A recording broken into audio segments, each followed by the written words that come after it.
musiyazi. Oyo no gwe mulaba mayuga. Ndami Yesu niwe munyenga bwekibadde bwe twatusobola kweyagala. Ebiseera ebyo yali akomba kijanjalo kya simigo.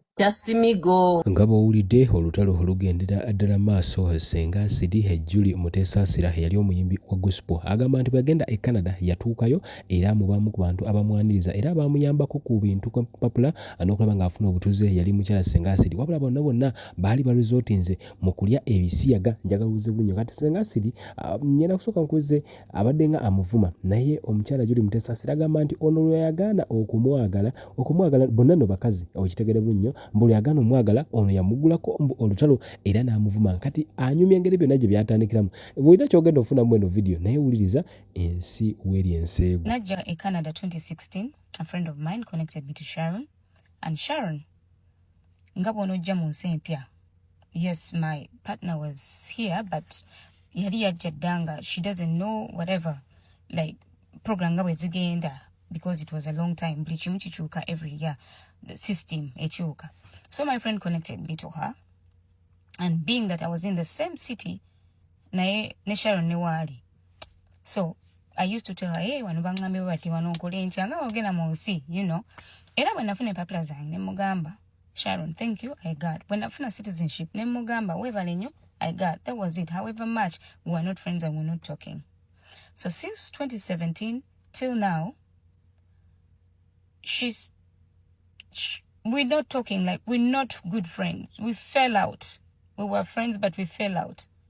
So she's saying, Ntino nze simwagala.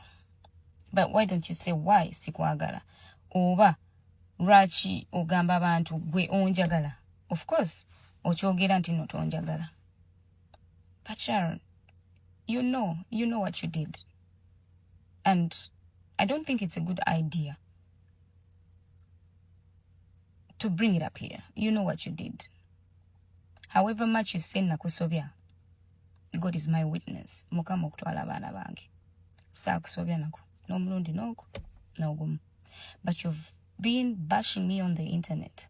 You've been doing ABCD to Z. Mayuga yatusindikirako obujulizi yagenda mu toyiye n'apama mubbi omunene bwati n'agaana okufulashinga.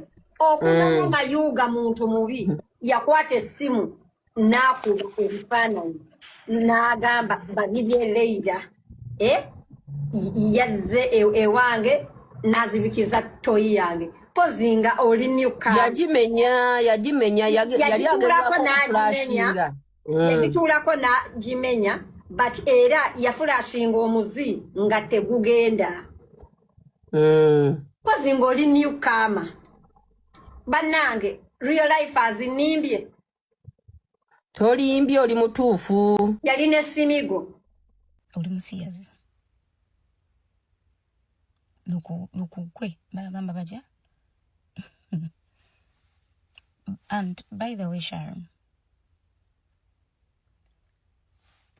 I know you have followers and you know you have fans that will fight for you. I will speak and fight.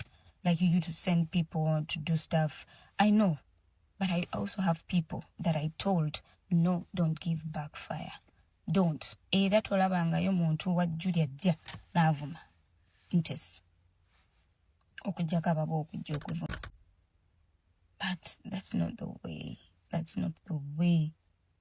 Nzendeka.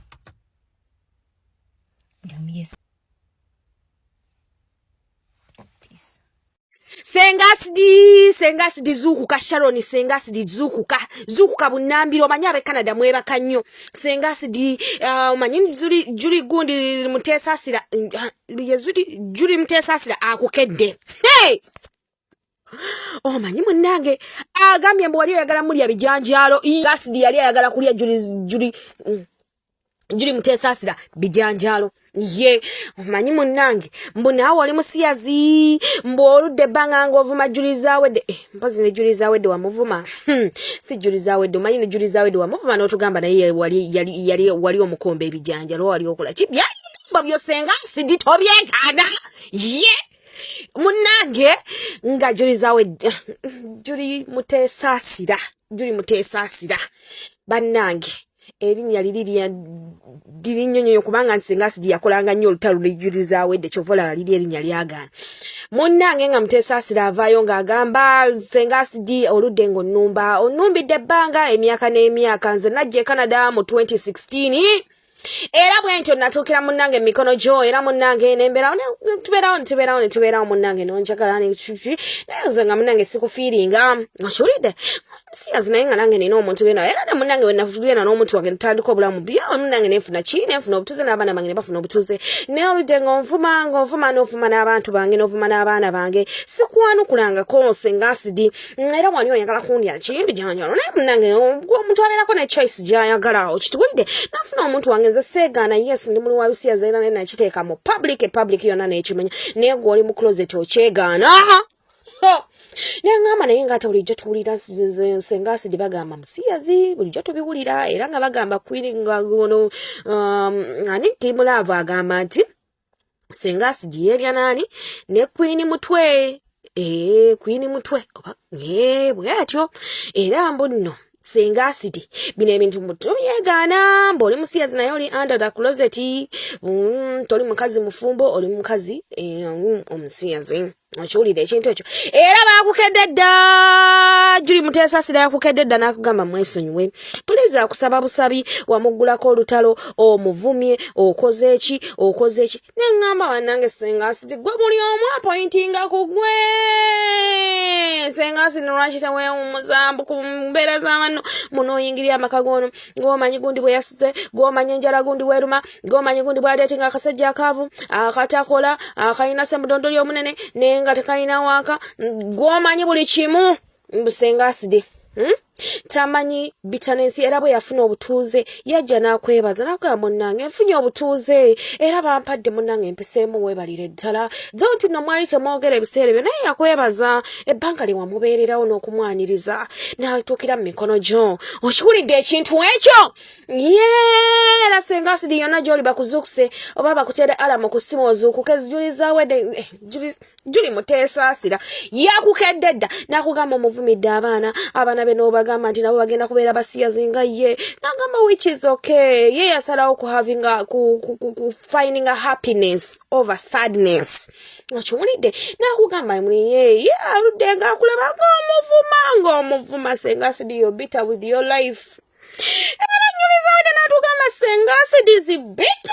That woman is bitter. Nenga munaye kamba njulire nsambya furniture yewayo bato sako furniture ali luxury dime wali classic gwana yetaga furniture kugamba wesige nsambya furniture nga sangibwa wali ensambya kumbine chachi y'abakatuliki kwatawo mu sticker ofune enamba ze 3 omukubireko atera munnanga solo kuwanga kugamba njagala kitanda eky'abantu abakulu eby'abaana bato baby cribs center tables kitchen cabinets wall unit TV stand dining wall units, the kitchen cabinets, the wardrobes, the shoe rack, the dressing mirrors. Nabuli furniture ye nago wali owulidde ku nsi kuno akugamba kwata bukwasa omustiko okolechi omuwe order yo ye asobola kubanga akudeliveringira buli kimu obosobola kujja ku showroom wali ensambya kumpinde chachi y'abakatuki n'osobola okweroboza mu buli kimu ky'owulya ky'oyagala te beye ya kuseko buseko kuteesa beyi rayisi okiwulidde ekintu mubina